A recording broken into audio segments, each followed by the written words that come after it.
Hello बच्चों, welcome to विश्व physics academy. ये यूट्यूब चैनल मैंने जैसे स्टार्ट किया तो बहुत सारे बच्चों के कमेंट्स भी आए और बहुत सारे बच्चों ने मुझे बताया कि this is the right way you are teaching on a board. तो हमें ये सब कॉन्सेप्ट इस बोर्ड पे समझ में आ जाते हैं। सो आई थिंक जो भी मेरे पास अवेलेबल है उसमें से मैं ये वीडियोस बनाने की ज़्यादा से ज़्यादा अच्छी तरीके से कोशिश कर रहा हूँ। तो इन वीडियोस को देखते वक्त बस एक चीज़ आप ध्यान में रखिए, आपका जो ईयरफोन है उसको यूज़ कीजिए, या नहीं है तो आप किसी एक शांत जगह पे बैठ के उनको वीडियोस को पूरी तरह से देखिए। कुछ बच्चे क्या करते हैं, वीडियोस को एक पॉज करके फिर थोड़ा एक ब्रेक लेके फिर बाद में कंटिन्यू करते हो। जैसे कि देखो, क्लास में आप जब पढ़ते हो तो आप एक 50 मिनट्स या 1 घंटे के लिए कंटिन्यू वो लेक्चर एक जगह पे बैठ के सुनते हो, तो उसको उसको समझना बहुत आसान हो जाता है।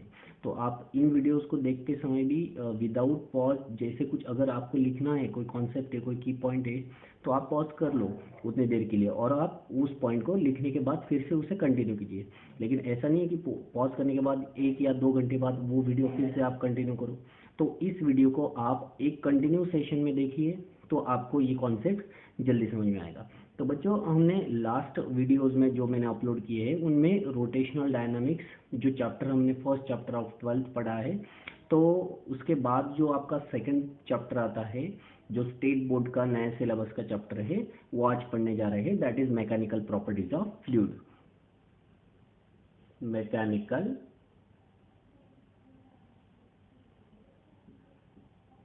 Properties of fluid. तो काफ़ी बड़ा और लेंथी चैप्टर है। इसको हम 2 या 3 पार्ट में बनाएंगे और इसके कॉन्सेप्ट समझ लेंगे। तो पहला याद रखिए, जब भी आप ये चैप्टर या वीडियो देख रहे हो उस वक्त नोटबुक बनाओ, उसमें पॉइंट्स लिख लो। है सिंपल चैप्टर्स, मैं इसको बहुत अच्छे से आपको समझाने की कोशिश करूँगा। तो बेसिकली फ्लूइड क्या होता है बच्चों, ध्यान दीजिए। अभी डिस्टर्ब मत करो खुद को। एक कॉन्सेप्चुअल मोड में लेके आओ जिसको हमें समझना है, उस टॉपिक को आप लिख लो। That is fluid.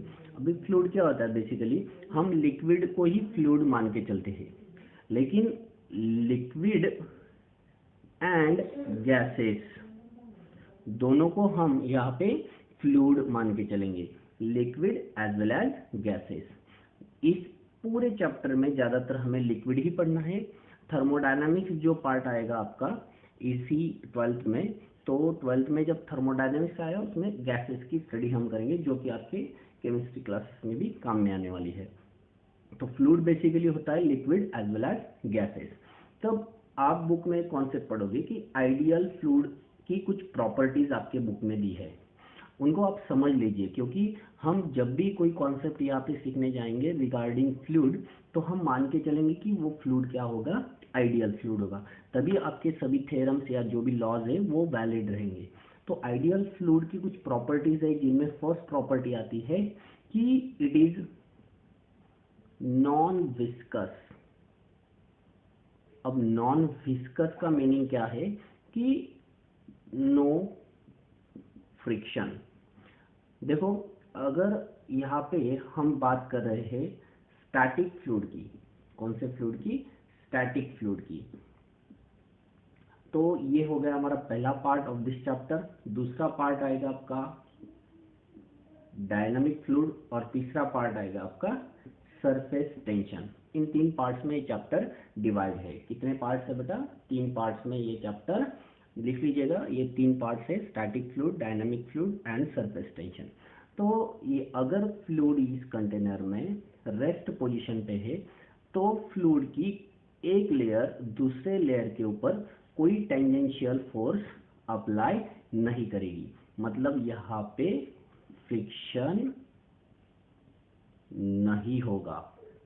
ओके, तो इसे कहते हैं हम नॉन विस्कस। जब डायनामिक फ्लूइड की बात करेंगे तब लिक्विड इन फ्लो रहेगा, उस वक्त वन लेयर ऑफ लिक्विड दूसरे लेयर पे एक टेंजेंशियल फोर्स अप्लाई करती है, उसकी वजह से वहाँ पे फ्रिक्शन होता है। लेकिन इस चीज में फ्रिक्शन नहीं होगा, उसी को हम कहेंगे आइडियल फ्लूइड।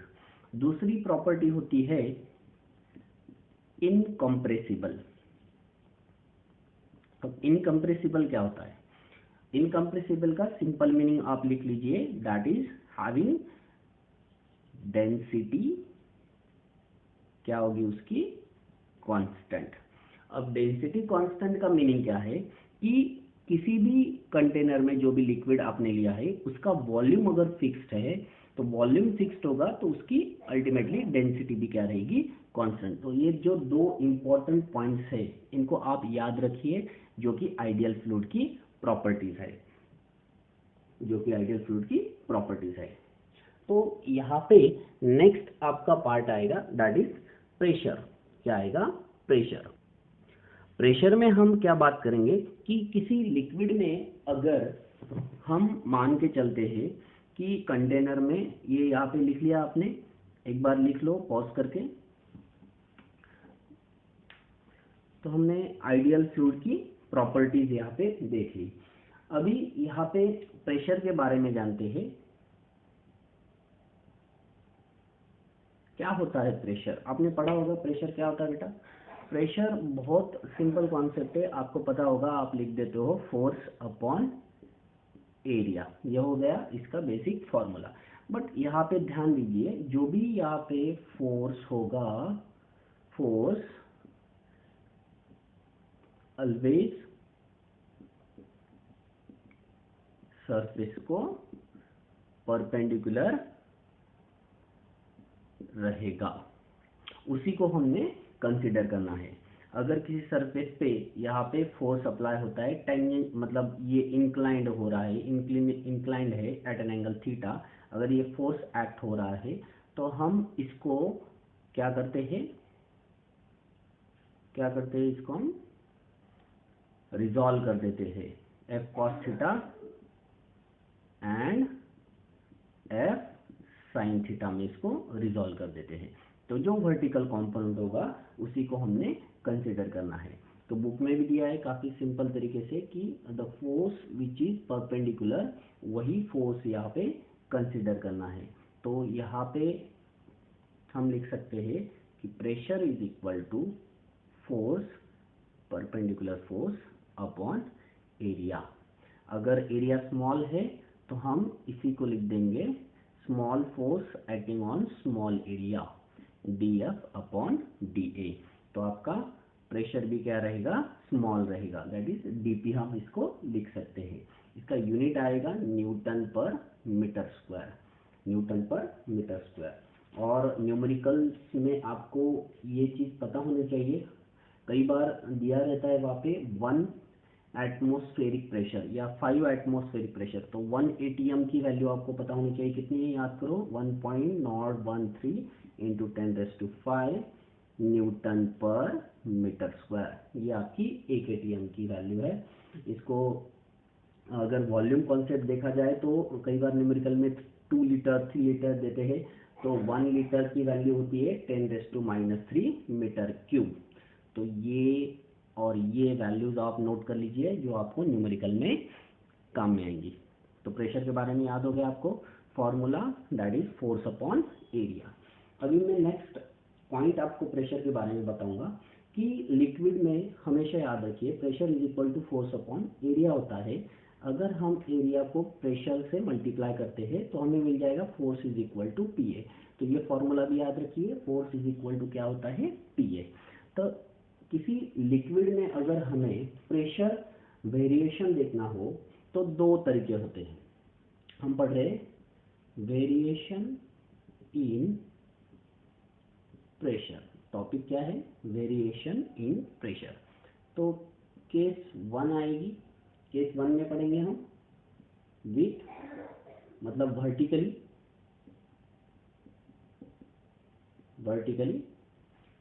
और केस 2 देखेंगे हम हॉरिजेंटली। काफ़ी सिंपल टॉपिक है। तो वर्टिकली अगर हम मान के चलते हैं कि कोई एक लिक्विड कॉलम है या लिक्विड है, कंटेनर में हमने कंसिडर किया ये लिक्विड, तो आपसे अगर पूछा गया कि लिक्विड के किसी एक पॉइंट पे, इस पॉइंट को हम कंसिडर कर लेते हैं, आपको पता ही होगा, अगर हमने बॉटम मोस्ट पोजीशन पे एक पॉइंट कंसिडर किया, ध्यान दो अच्छे से, अगर हमने बॉटम मोस्ट पॉइंट पे यहाँ पे अगर प्रेशर कंसिडर किया कि कितना हो सकता है, तो कंटेनर में इतना लिक्विड है, तो ऑटोमेटिकली यहाँ से जो प्रेशर अप्लाई हो रहा है ये क्या है, यहाँ पे एटमोस्फियर है, तो एटमोस्फेरिक प्रेशर को हम क्या बोल देंगे, पी नॉट बोल देंगे। यहाँ पे जो प्रेशर है, यहाँ पे जो प्रेशर होगा यहाँ पे, तो वो प्रेशर होगा आपका पी, जिसे हमें कैलकुलेट करना है। तो एटमॉस्फेरिक प्रेशर हो गया, और ये जो लिक्विड कॉलम है एच हाइट का, इसका भी, ये लिक्विड का डेंसिटी कितना है, रो, और इस लिक्विड की हाइट कितनी है, एच, जो कि हम डेप्थ बोल सकते हैं, पॉइंट कितने डेप्थ में लेयर से, दैट इज एच, और ग्रेविटी उस पर एक्ट होगी, दैट इज जी। तो यहाँ पे इन सब टर्म्स को आप पहले क्लियर कर लीजिए। मैं बोल रहा हूँ पी नॉट क्या रहेगा, हमेशा एटमॉस्फेयर का प्रेशर, जिस पॉइंट पे हमें प्रेशर कैलकुलेट करना है उसे हम क्या करेंगे, पी से लिख देंगे, h is your height of the liquid column. तो आपको फॉर्मूला यहाँ पे डिराइव कर सकते हो कि आप लगा सकते हो कि यहाँ पे एटमॉस्फेरिक प्रेशर जो पी नॉट हम कंसिडर कर रहे हैं, तो variation of pressure vertically with depth. Depth क्या होता है, अभी ये सरफेस हो गया आपका, इससे आप अगर इस पॉइंट तक नीचे आते हो, और इस पॉइंट की हाइट हम यहाँ पे कंसिडर कर लेते हैं h, तो यहाँ पे अप्लाई होगा आपका एटमॉस्फेरिक प्रेशर, तो लिक्विड की डेंसिटी रो, तो इसमें एक हम क्या कंसिडर कर लेते हैं, लिक्विड कॉलम कंसिडर कर लेते हैं। क्लियर समझने के लिए हम क्या करते हैं, यहाँ पे लिक्विड कॉलम को बाहर निकाल देते हैं, ताकि आप उस पर अप्लाई होने वाले सारे फोर्सेस ड्रॉ कर सके। तो ये हो गया हमारा, बोलो, एटमॉस्फेरिक प्रेशर अप्लाई होगा, तो यहाँ पे कितना फोर्स अप्लाई होगा, एटमॉस्फेयर कितना फोर्स अप्लाई करेगा, मैंने बोला था फोर्स का फॉर्मूला क्या याद रखना है, f is equal to p a. तो कितना एक्ट होगा यहाँ पे, बोलो, पी नॉट इंटू ए, क्योंकि इसका एरिया ए है, और बॉटम जो कॉलम का बॉटम है उसका एरिया भी ए ही है। तो यहाँ पे इस तरफ से कितना प्रेशर अप्लाई होगा, पी ए अप्लाई होगा। लिक्विड कॉलम का जो वेट होगा वो कितना होगा, बोलो, mg होगा, और लिक्विड कॉलम का वेट हमने यहाँ पे लिख दिया mg। तो ये फोर्स हो गया, पी नॉट ए भी एक फोर्स हो गया। तो यहाँ पे कितने फोर्सेस हो गए, टोटल 3 फोर्सेस। 3 फोर्सेस होने के बाद ये हाइट हमें पता है कितनी है, h, डेंसिटी ऑफ लिक्विड रो। तो हम क्या करेंगे, यहाँ पे इक्विलिब्रियम कंडीशन अप्लाई होगी। अब इक्विलिब्रियम कंडीशन कैसे अप्लाई होगी, सोचो भाई, लिक्विड रेस्ट है, बोलो, ये लिक्विड क्या है, रेस्ट है। रेस्ट है मतलब यहाँ पे सभी फोर्सेस एक दूसरे को क्या कर रहे हैं, बैलेंस कर रहे हैं, इसके कारण ये लिक्विड मूव नहीं होगा, तभी तो ये रेस्ट है। रेस्ट है तो सारे फोर्सेस एक दूसरे को बैलेंस करेंगे। तो इक्विलिब्रियम कंडीशन में क्या होगा, जितना ये ऊपर से फोर्स लगाएगा उतना ये पीए, तो डाउनवर्ड फोर्सेस 1 एंड 2 फोर्सेस है, तो हम लिख सकते हैं p naught a plus m g. एक तो ये डाउनवर्ड है, दोनों क्या है, डाउनवर्ड है, और ये अपवर्ड फोर्स इनको बैलेंस करेगा, तो हम यहाँ पे लिख सकते हैं पी ए। तो यहाँ पे हमें एक कॉन्सेप्ट और ऐड करनी पड़ेगी, जैसे कि मास है। तो इस चैप्टर में हम मास रिलेटेड कुछ भी नहीं करेंगे, मास को हम वॉल्यूम में कन्वर्ट कर लेंगे। तो हमें तो बेसिक फॉर्मूला पता ही है, क्या होता है formula, density is equal to, density is equal to होता है हमारा मास अपॉन वॉल्यूम। तो मास इज इक्वल टू क्या आ जाएगा, बोलो, मास इज इक्वल टू आएगा आपका वॉल्यूम इंटू डेंसिटी। वॉल्यूम कितना रहेगा यहाँ पे, एरिया इंटू लेंथ। अब लेंथ कितनी है इसकी, h, तो ए एच रो, ये हो गया हमारा मास का वैल्यू। इस मास के वैल्यू को यहाँ पे आप पुट कर दो, क्या आएगा, बोलो, p naught a plus a h rho g is equal to p a. अब इसमें से a क्या निकलेगा, कॉमन, कॉमन निकल गया, तो क्या बचेगा, p naught plus rho g h is equal to p a. ये a कैंसल हो जाएगा, बचेगा, that is p is equal to p naught plus rho g h. ये हो गई equation of pressure at the point, जो भी आपने पॉइंट h डिस्टेंस पे फ्रॉम द सरफेस कंसीडर किया था। तो आपका ये फॉर्मूला आप लिख लीजिए, P एट कौन से पॉइंट जो हमें पता नहीं है, कोई भी एक पॉइंट आप लिक्विड में कंसीडर करो। तो ये हो गया एटमॉस्फेरिक प्रेशर और ये हो गया कॉलम, लिक्विड कॉलम का प्रेशर। तो ये डेरिवेशन आपको एग्जाम में पूछी जाती है, इसको अच्छे से लिख के याद कर लीजिए। बस ये इक्विलिब्रियम कंडीशन आपको याद हो गई तो आप ये सॉल्व कर सकोगे। ये हो गया आपकी स्माइली पॉइंट जिससे आप डेरिवेशन सॉल्व करोगे। तो हम यहाँ से एक अंदाज लगा या कोई कॉन्सेप्ट समझने के लिए आप इस क्वेश्चन को सॉल्व करके देखो कि मान लो कोई एक पॉइंट है और ये एक बॉटम मोस्ट पॉइंट है। अभी आपको तो पता चल गया होगा जैसे जैसे आप डेप्थ इंक्रीजेस, बोलो, प्रेशर ऑल्सो इंक्रीजेस। तो यहाँ पे प्रेशर होगा, उससे ज़्यादा प्रेशर इस पॉइंट पे होगा। मान लो इस पॉइंट पे प्रेशर P1 है, इस पॉइंट पे प्रेशर P2 है, दोनों में डिस्टेंस कितना है, h है। तो calculate the difference in pressure at two points, जो कि पॉइंट यहाँ पे A है और पॉइंट B है। तो कैसे कैलकुलेट करोगे? तो pressure at point A, pressure at point A plus इस डिस्टेंस, मतलब ये अगर लिक्विड कॉलम हमने कंसिडर कर लिया यहाँ पे, तो क्या होगा बोलो? PA plus column rho GH is equal to क्या आएगा? PB। क्या आएगा? PB। तो हम बोल सकते हैं यहाँ पे rho GH is equal to PB minus PA। तो ये हो गया हमारा pressure difference is equal to rho GH। PB minus PA क्यों आया? क्योंकि B पॉइंट पे प्रेशर ज़्यादा है तो PB माइनस PA ही आएगा। ज़्यादा प्रेशर माइनस कम pressure is equal to difference in the pressure. वो कितना है हमारा? रो GH। तो सिंपल है, यहाँ पे हमने समझ लिया है कि प्रेशर डिफरेंस रो GH होता है। कोई भी दो पॉइंट आप पकड़ लो तो वेरिएशन इन प्रेशर क्या होता है? उन दोनों के बीच का distance, that is rho GH, वो आएगा उतने कॉलम का प्रेशर। अभी हमने अगर सोचा variation in pressure, variation in pressure horizontal, मान लो ये आपका एक लिक्विड है, इसमें ओके, इस लिक्विड में अगर ये मैं दो पॉइंट कंसिडर करता हूँ तो आप बताओ इन दो पॉइंट पे प्रेशर कितना होगा? और ये हम पढ़ रहे हैं फॉर, बहुत इंपॉर्टेंट कॉन्सेप्ट बोल रहा हूँ मैं, for non accelerated, for non accelerated liquid. Non accelerated का मीनिंग क्या होगा? नॉन एक्सिलरेटेड मतलब नॉट मूविंग, नॉट मूविंग, ये रेस्ट कंडीशन में है, तभी हम ये फॉर्मूलाज डिराइव कर सकते हैं।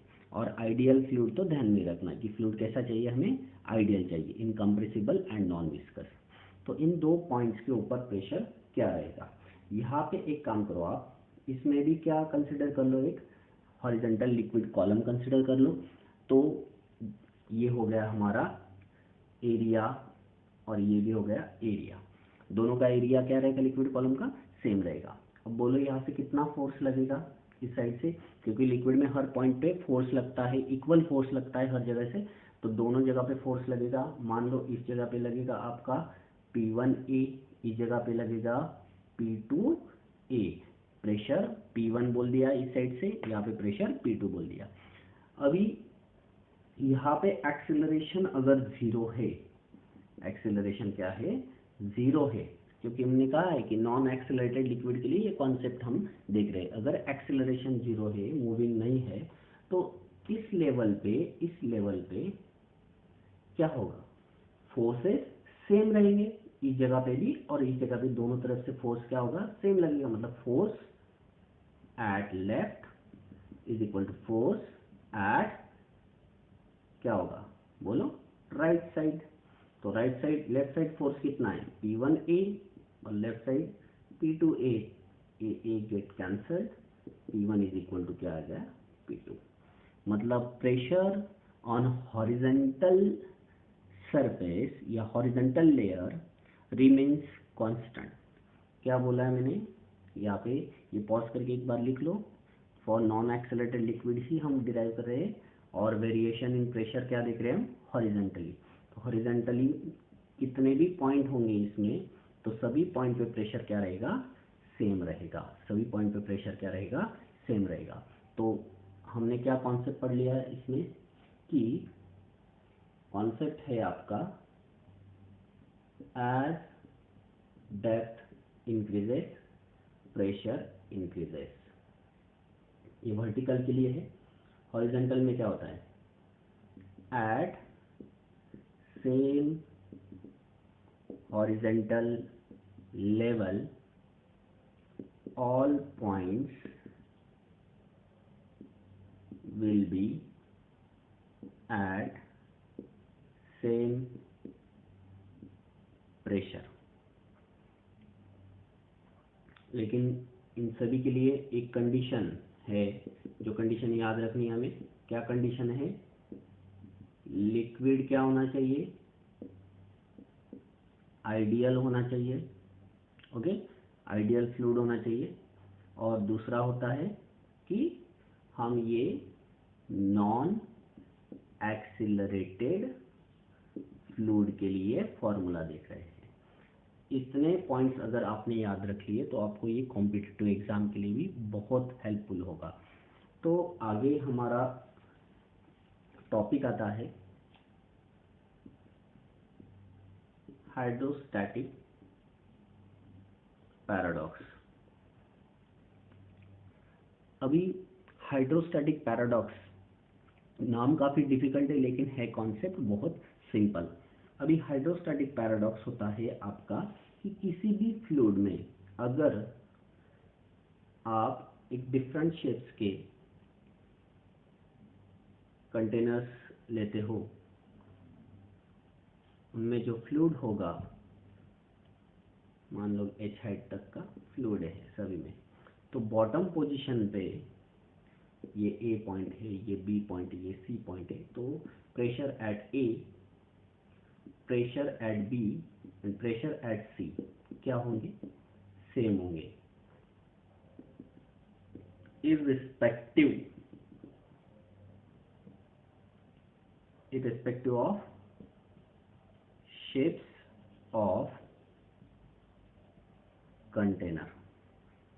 ये हाइड्रोस्टैटिक पैराडॉक्स हो गया।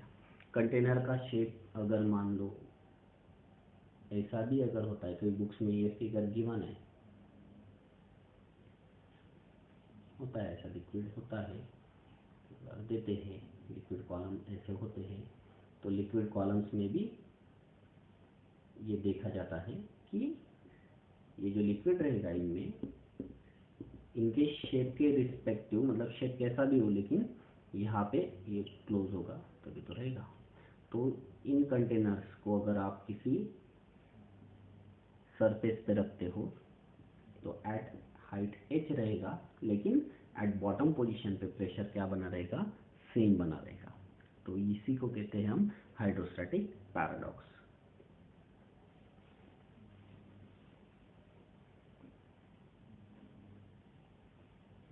शेप ऑफ जो कंटेनर है वो अफेक्ट नहीं करता, बस हमें किससे मतलब होगा, यहाँ पे हाइट से मतलब होगा, कितने हाइट पे लिक्विड है, इसी से हम बना लेंगे जो भी बनाना है। तो आगे हमारा जो प्रेशर डेरिवेशन अभी जो हमने देख लिया, तो प्रेशर के बारे में आपके बुक में दिया है कि प्रेशर को मेजर कैसे करें, प्रेशर को मेजर कैसे करें। अभी दो तरीके होते हैं, एक तरीका होता है बाय बैरोमीटर और सेकंड होता है बाय मैनोमीटर। अब बैरोमीटर क्या करता है, एटमॉस्फेरिक प्रेशर को मेजर करता है, एटमॉस्फेयर के प्रेशर को मेजर करता है, और मैनोमीटर जो है वो गैस के प्रेशर को मेजर करता है, गिवन गैस के प्रेशर को मेजर करता है। बहुत सिंपल है, डिफरेंस आपको पता चल गया कि barometer measures atmospheric pressure and manometer measures given gas pressure. तो दोनों के डेरिवेशंस हम समझ लेते हैं कि डेरिवेशंस कैसे होंगे। तो बैरोमीटर क्या है समझ लो।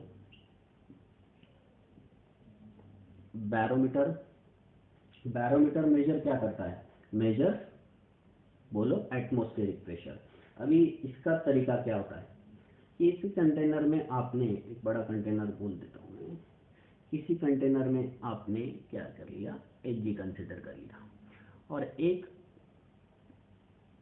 ट्यूब जो मर्क्यूरी से फिल्ड है उसको आपने लेके उसको यहाँ से प्रेस कर लिया थंब से और इसको इमर्स कर दिया, इन्वर्ट करके इसको प्लेस कर दिया आपने इसी लिक्विड में। तो कैसा बन जाएगा ये डायग्राम,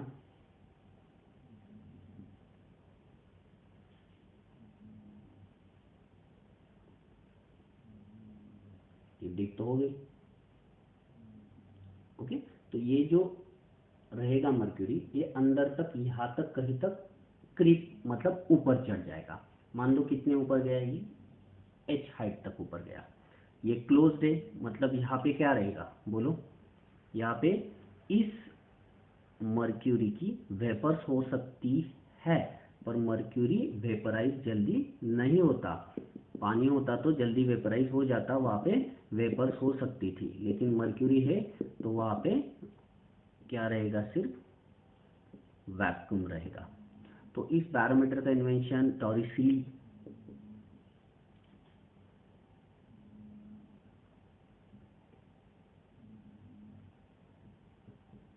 इस साइंटिस्ट ने किया है, तो इसको टॉरिसिली वैक्यूम भी बोला जाता है।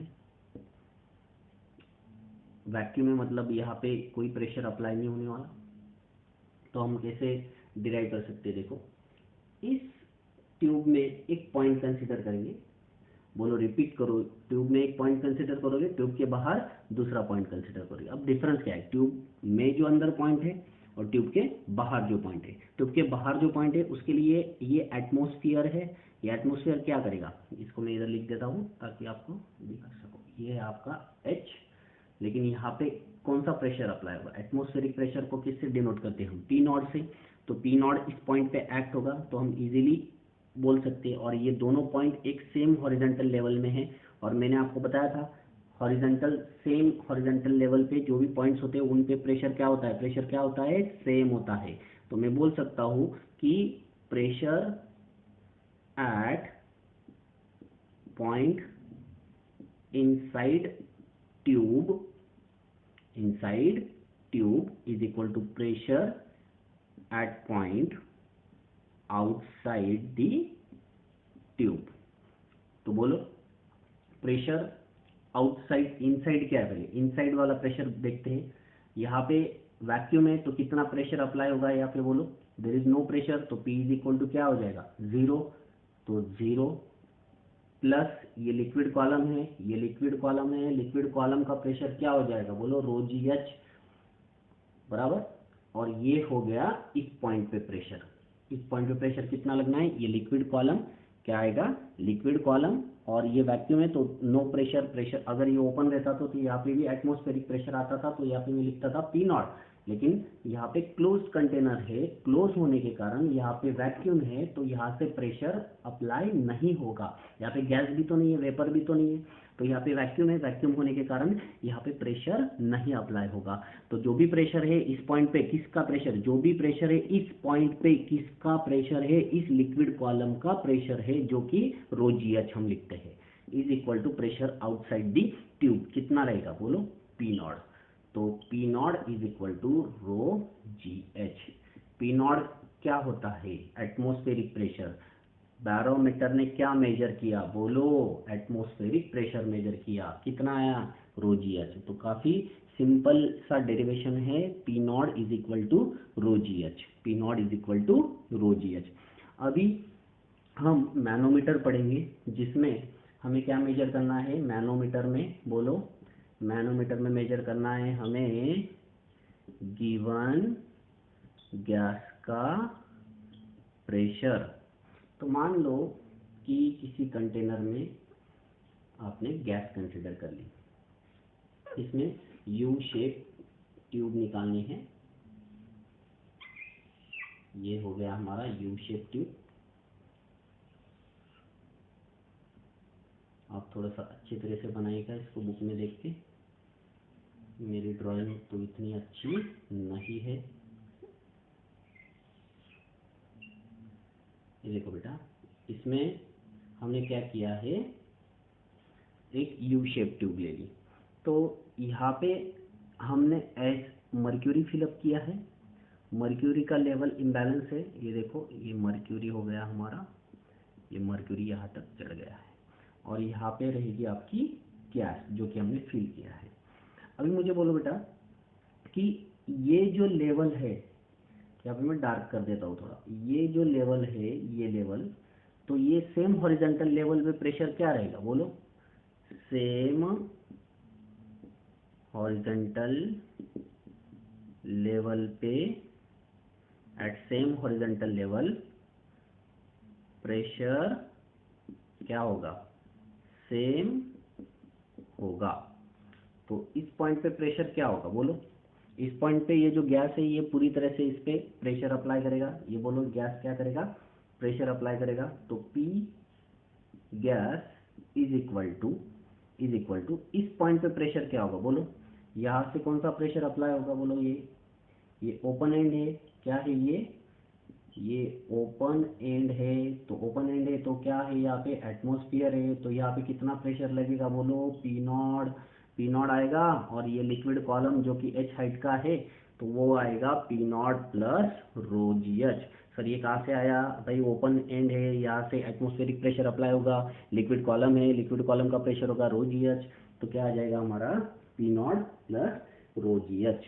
तो ये हो गया पी गैस, ये हो गया हमारा पी गैस, मतलब गिवन गैस का प्रेशर हम कैलकुलेट कर सकते हैं।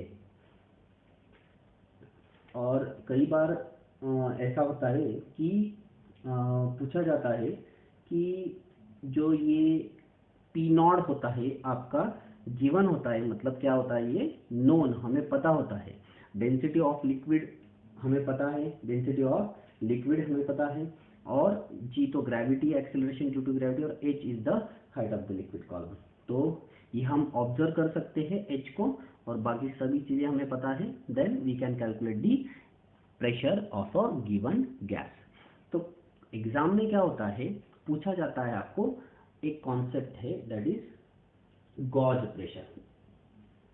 गॉज प्रेशर, अब ये नया वर्ड कहाँ से आ गया, गॉज प्रेशर क्या है, सिंपल है बेटा, गॉज प्रेशर ये होता है आपका रो जी एच, इसको बोलते हैं गॉज प्रेशर।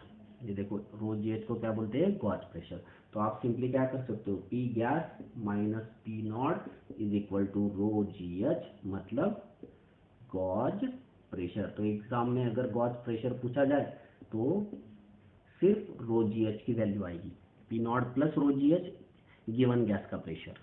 लेकिन पी नॉट को अगर सब्ट्रैक्ट करते हो पी गैस में से तो आपको मिलेगा गॉज प्रेशर। तो गॉज प्रेशर कैलकुलेट हो गया हमारा और इसका फॉर्मूला भी बन गया। तो ये था हमारा यहाँ पे about pressure and how to measure pressure with the help of barometer and manometer.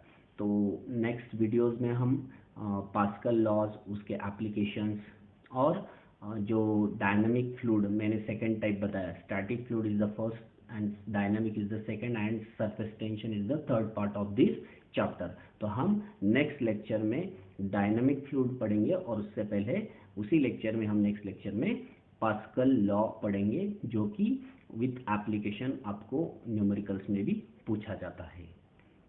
तो ये सब वीडियोस आप एक बार फिर से रिवाइज कीजिए जो पिछले चैप्टर के हैं, और ये जो अभी आज मैकेनिकल प्रॉपर्टीज ऑफ फ्लूइड ये जो चैप्टर मैंने यहाँ पे पढ़ाया है उसको ध्यान से कंटिन्यू आप पढ़िए और इसको समझ लीजिए, नोटबुक में इसको कॉपी कर लीजिए, ताकि ये आपको नेक्स्ट वीडियो देखने से पहले आपका कॉन्सेप्ट क्लियर हो जाए। तो थैंक यू।